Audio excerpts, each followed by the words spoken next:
Hello, this is Andy Menon back with another video from RPA Vanguard. Welcome to my channel.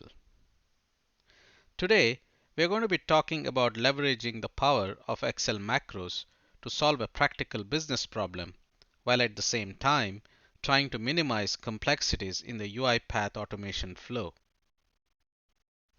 Before we begin, I would like to thank the publishers of these Excel VBA resources on the internet. Without them, I could have taken much longer to make this video.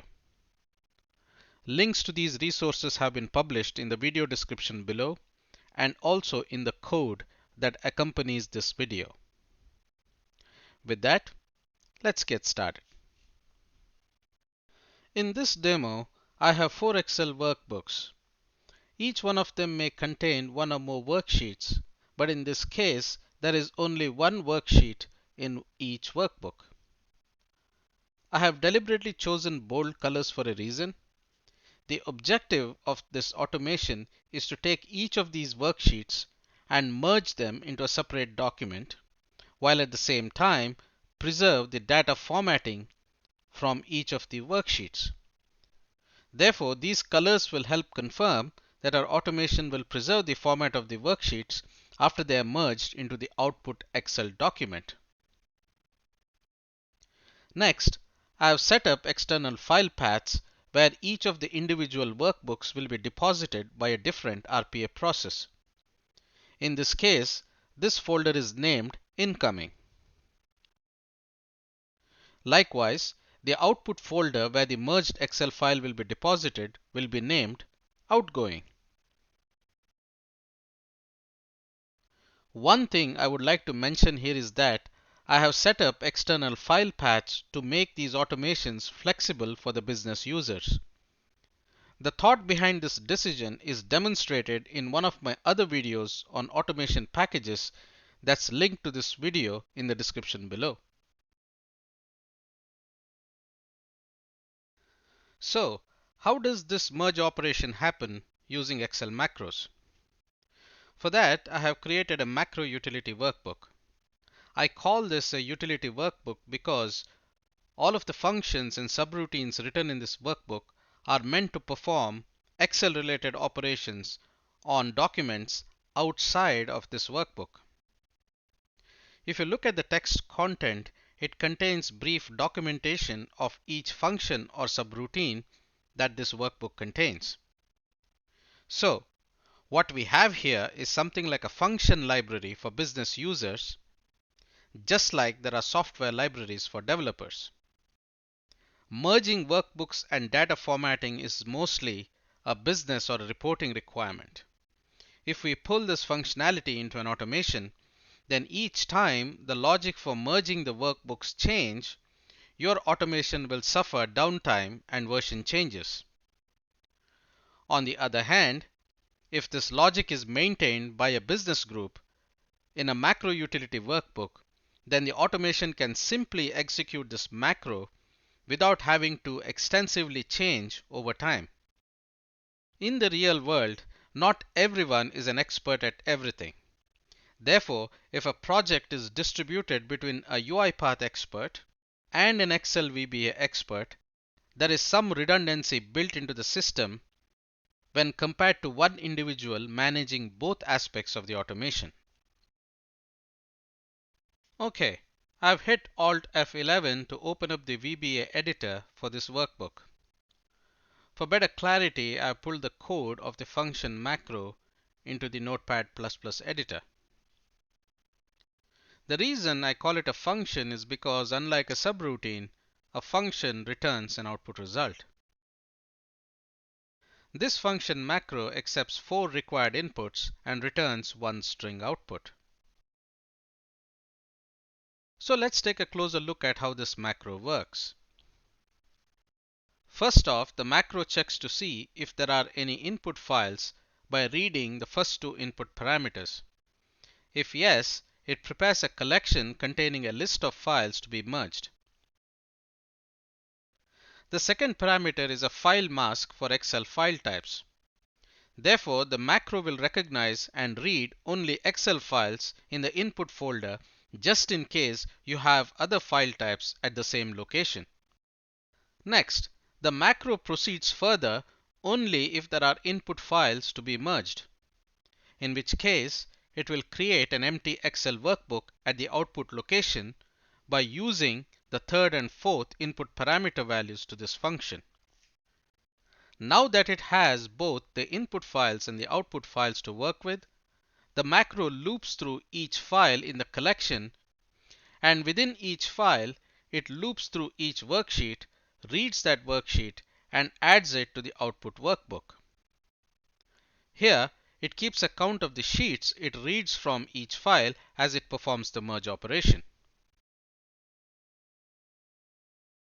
Finally, it saves and closes out the output file and returns a success or failure message as an output.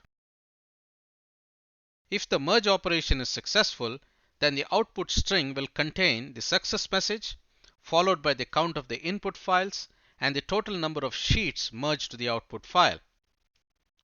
In this example, the number of input files is 4, and each input file contains one worksheet, and therefore the number of sheets merged is also 4. If the merge operation fails, the output string will contain just an error message. One thing to note here is that some more enhancements have to be made to the code by adding error handlers so that we don't have error dialogues popping up from within the code in the macro. Great. Now that we have looked through the code, let's look at the automation flow in UiPath Studio. I'm assuming that you're familiar with how to work with Excel macros in UiPath automations. The automation contains only a few basic steps. Because all of the logic to merge the workbooks is outsourced to the macro, the automation has been greatly simplified because it simply accepts the input arguments, executes the macro in the utility workbook, and presents the output. The first few steps initialize an object collection to send input parameters to the function macro. In this case, there is one step for each of the 4 input parameters we saw previously. Next, we open the Excel macro workbook and execute the macro by providing the inputs and get the output of the macro into an output object. Observe that some of the Excel scope activity settings have been explicitly defined. For instance, the visibility setting has been unchecked. That's because there's really no need for the macro utility workbook to be visible during the execution of the macro. You can similarly reason why the other settings have been defined the way they have been shown here. Finally, let's see how all of this works. I've packaged and deployed this automation as usual. The robot has been configured to run in unattended mode, which is one of the things that I was aiming for as part of the solution. As a result, this automation has been scheduled to run on a time trigger. So let's wait for the schedule to run.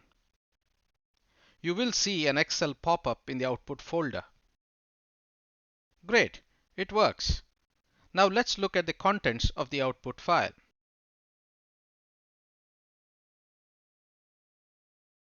Nice. All the sheets from each of the input files have been merged into the single workbook. And the formatting of these sheets have been preserved during the merge process. So, this approach has solved most of the problems I was hoping to solve. First, I'm able to merge several Excel documents into a single workbook. Second, the data format has been preserved during the merge operation. Third, I'm able to leverage the power of Excel macros that is native to the world of Excel to perform Excel-based operations. Finally, I'm able to run this process as an unattended automation. Before I bring this video to an end, let's quickly take a look at the other solutions that I did not pursue. The read range and write range UiPath activities. As we all know, these activities copy data but not their formats. Hotkeys. This is the simplest approach in UiPath, but the screen needs to be visible to the robot, and besides, hotkeys do not work in unattended mode. Microsoft Office Excel interop. The problem here is that all of the merge logic has to be coded into the automation. If you hand this off to someone who is not familiar working with the interop library, then it can really impact long-term maintenance. Third-party Excel libraries. Again, the automation may be impacted with the change in library versions or any bugs that may result during the future upgrades, or simply the library being phased out from active support. Each approach has its pros and cons. In the end, you decide what kind of an approach you are going to take based on the many factors that influence your situation. That's all for this video. I hope you'll try out the sample demo and have fun doing it. Besides, it's a good opportunity to get your feet wet with some Excel VBA.